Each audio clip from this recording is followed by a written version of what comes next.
Alrighty, I think we have just about 30 minutes for Q&A. Nothing too formal. Ask as you please. Even the audience members our panelists can engage with each other and so forth. So any questions? I know that was a doozy. All three presentations were excellent, I believe. So yeah.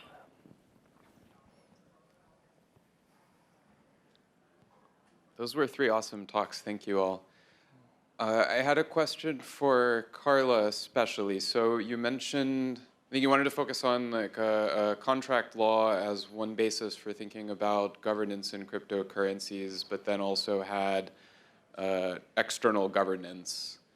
And that doesn't seem to stem from contract law. Like the role of regulators doesn't seem rooted in contract law the way the internal governance was. So could you say more about how, I don't know, where that comes from or how I could think about it?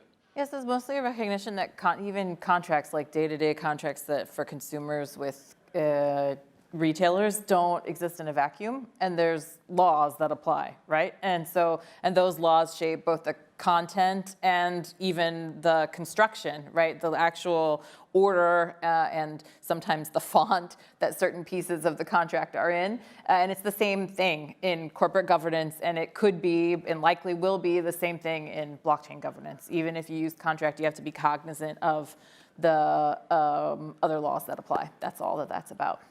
Yeah.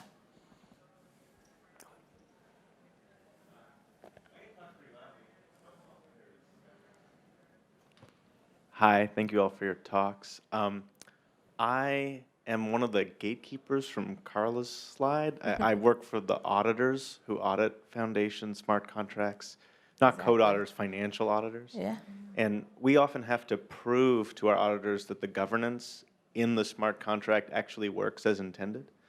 And we rely on like formal verification people who, or we rely on our own internal teams. And that feels like a sort of additional layer of the blockchain governance where the gatekeepers can come in, and it's not the foundations, but like the mathematicians who are the people whose reputations are at stake.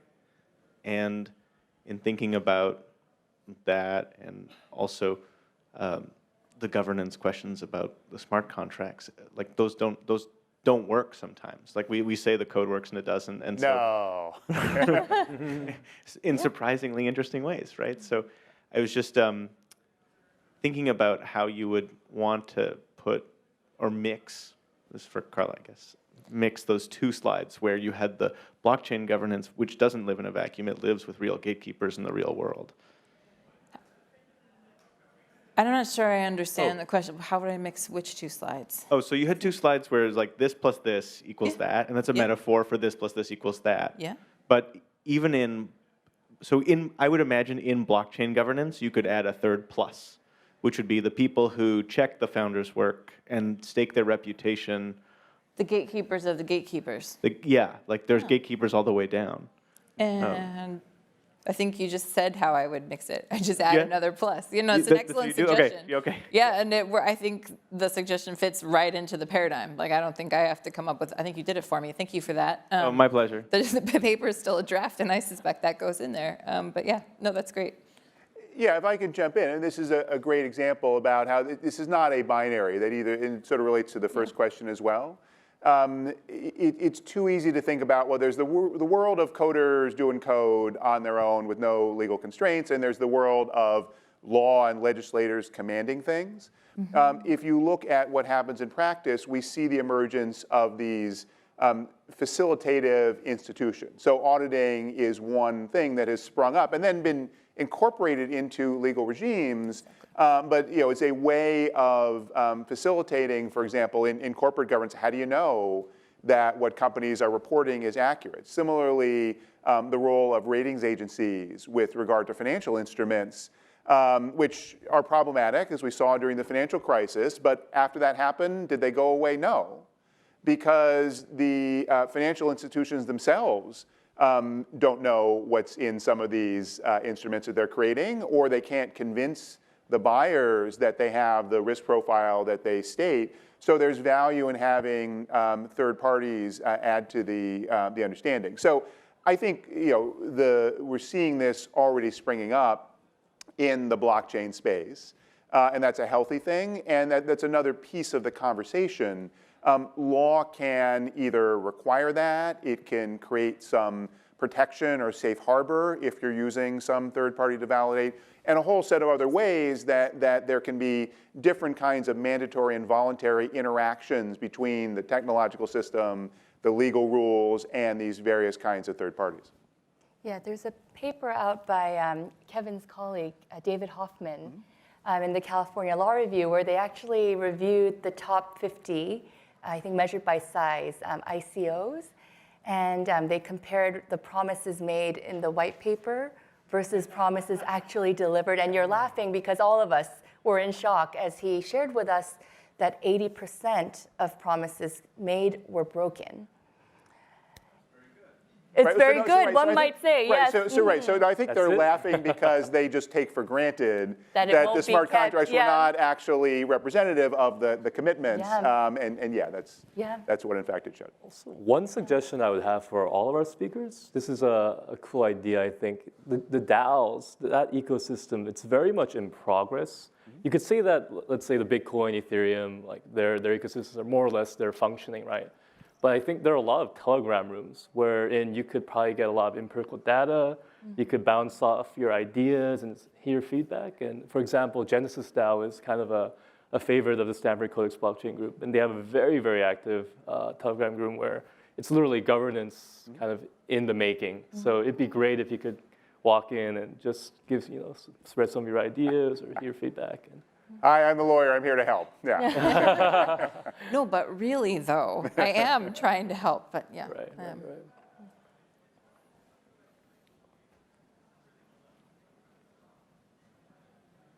Yes. Right here. Yeah, they just need to get the mic for the recording. Yeah. There. Kind of related to this question, maybe you already answered. What's the legal liability perspective regarding different sort of governance models? Because if you have strong governance and then someone lose money, they can always say, see, we have people, we have this organization doing governance, and then that's their fault, and we should have them sued, right? So, but from that perspective, is that no governance, would that be kind of least sort of liable? I don't know. I mean, this question is different ways of governance may have different implications from legal liability perspective or from getting sued. I mean, sure. Well, if someone loses money from Ether, will Ethereum Foundation will be sued or not? I don't know. Do they have a safe harbor? I think that's a question, actually. I think you're seeing different protocols already addressing this question creatively. So Dash is a business trust. So it's delineated by choosing an entity structure who has liability for what, right?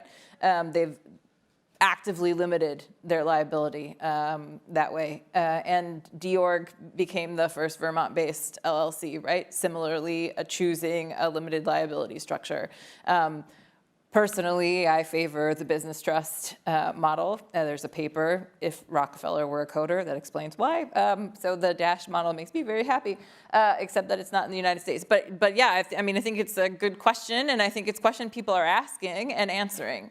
I would encourage everyone not to assume that no governance is a thing, right? You can say that there's no governance, but if you look at it and governance the way that Kevin has described it, right, is happening, and decisions are being made about complex systems, and governance is happening, whether you've formalized what's happening or not. And I tend to think that being transparent about what is happening and being proactive in assigning liability and choosing that for yourself is a better route to go than pretending it doesn't exist. I think there was a compelling case to be made that with the original DAO hack, anyone could have sued anyone. I think Drew Hinks is a proponent of this, and that's what happens when there's no real formal structure set. They were fortunate that it was just a developer community where everyone kind of, besides the Ethereum Classic, obviously, forking side, they kind of understood each other, but that's not something to rely on. So I think there are new kind of frameworks that are emerging. You might have heard of the LAO. This is a consensus open law initiative where they're trying to model DAOs off of existing LLC frameworks. And of course, there's already debate about the benefits and downsides of that, or lack of benefits. But yeah, no, it's promising. There's a lot of discussion. It's just good to see a lot of this kind of academic stability and foundations to build off of as well, because it's easy to get lost in the noise, right? Whereas this is more kind of sequential, which is good to see. Yeah. And with Drew's point, like anybody could have sued anyone, he's saying because it's a general partnership, right?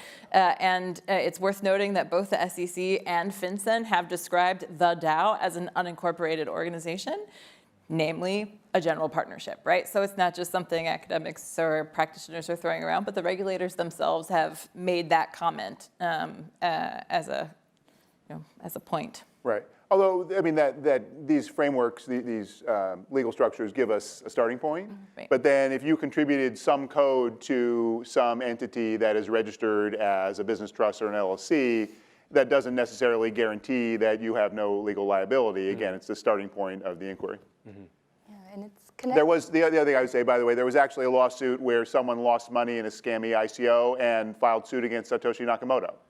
And it was dismissed, fortunately, but yes. Sorry. Oh, no, I just wanted to relate it back to Andrew's question too, which was the comparison between contracts and external regulation, I believe, to Carla earlier. Yeah, and it's this idea that contracts law as a body of law values first and foremost private autonomy, right? So if two parties knowingly entered into a bargain that disproportionately disadvantages one side, I mean, all the law will look at is, was there an offer made? Was it accepted? And was it bargained for? And if so, they won't inquire into the mutuality of those obligations, except when there is sort of such a discrepancy that would, what the courts would call, shock the conscience.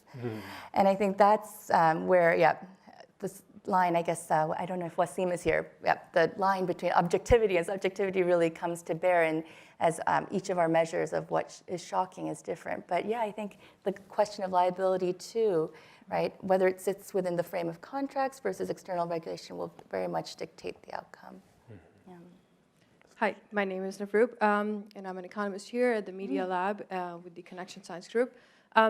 So thank you, first of all, excellent set of presentations. And for some reason, I happen to be super interested in governance, and I think I know why as an economist. So it's interesting that all of you have mentioned literature in economics, but I don't see a lot of, so this is a comment/question, implications of this at a larger economic system level. And I think that piece is sort of missing.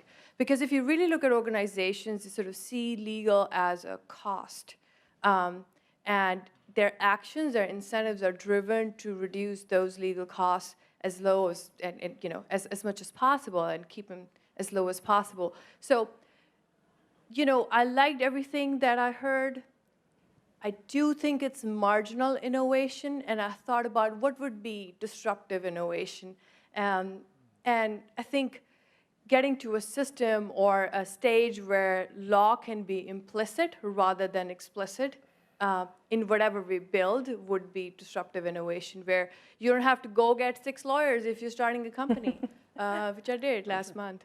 And you don't have to bear all those costs, and whether it's at a startup level or at a corporate structure level, I mean, I think it's really like an invitation for the lawyers to think through how to make the system so seamless and law so implicit that it's not an entirely new beast we keep creating every single time a new technology comes in.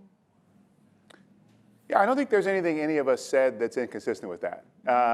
And frankly, yeah, the mechanical work that lawyers often do is the piece that can easily be automated, and that's projects like Open Law and Materium and Accord Project are working on actually instantiating those in modular smart contract code so that if you want to spin up a DAO that's legally viable, you can just do it without having to consult lawyers. Now, that's certainly a piece of, I think, what all of us are talking about. The question is, can that solve for everything? And I don't want to speak for the other panelists. I think all of us may be just constitutionally being lawyers, focusing on risks and problems when things go wrong. We're generally of the belief that you cannot possibly build a perfect system that way, especially because circumstances are going to change in some unanticipated way. I mean, contracts in the economic sense are not complete in the real world for the most part. So that's really the harder problem. And it doesn't mean that's when you raise your hand, you need a lawyer. But it means that's when you need to have something other than we pre-program the smart contract and we just picked a set of rules and we just let it go. We have to do something other than that at that point. I think go ahead. I think a contingent camp to what you were proposing would be what we've encountered as the rule of code or code as law, those kinds of, I guess, I don't know if camps are the right words to say, but I think I would recommend maybe checking out a lead article from, I believe, our second issue, the Stanford Journal of Blockchain Law and Policy, the persistence of quote-unquote dumb contracts. And it's fairly comprehensive, and it states kind of why that frictionless setting, that ideal will take a lot as long as humans remain human, which I think for the foreseeable future, hopefully that's the case. So I definitely recommend that. It's easy to look up, just Stanford Blockchain or Stanford Blockchain Journal, a search will get that article for you. So, and I could summarize it, but I won't bother right now because time is short. I do think there are areas of the law where you can do that, though. They're just small subsets, and there's a project I'll talk to you about after that I'm working on in that regard. There's a lot implicit even in contracts that are not readily viable or visible, rather. Yeah. When I hear comments like this, I want to invite you to my classroom because I think lawyers and law students need to hear sort of their perceived role and how we can work better to serve our clients and new ideas, right? And so I think this is why it's now so popular for people to do so much themselves, DIY, right? There's so many platforms online where you can write your own will and set up your own business. And just the idea that I'm building something rather than having law stand in the way, I think is maybe a shift. And maybe that's a plug for Kevin's project, the standardized governance, where you pick and choose, or maybe I'm mischaracterizing, but what I thought was such a gift of the tool that you summarized as your last slide was that you were bringing together sort of real examples from this very group to say, depending on which elements you're building into your ecosystem, these are some of the governance tools that might be available to you. Yeah, but again, I think this is an important conversation worth having, and just the way you described lawyers, and that in itself was useful for me to hear. I like that. Yeah. Can do. Why not? Yeah. Anything else? Would you recommend that cryptocurrency communities write constitutions? Do you think that would provide any benefit? And besides that, do you have any other suggestions, along the lines of what you would recommend they try in governance experiments? Well, some of them are. AOS project has a constitution. There are lots of problems with their implementation, but they're doing that. I think whether there's a question of whether it's a constitution, which is a kind of formal document that kicks in at this third level that I was talking about. But yeah, I think identifying where the social consensus lies in the community is important because different communities have different viewpoints. And you compare just the Bitcoin community, the Ethereum community, and you go all down the road. They're all cryptocurrencies, but they're very different, and that's okay. So yeah, I think focal mechanisms that both get the constituents of the community to identify what those shared goals and objectives, principles are, and then make that transparent to the participants are extremely valuable. So yeah, I would think definitely yes, but again, that's just a starting point.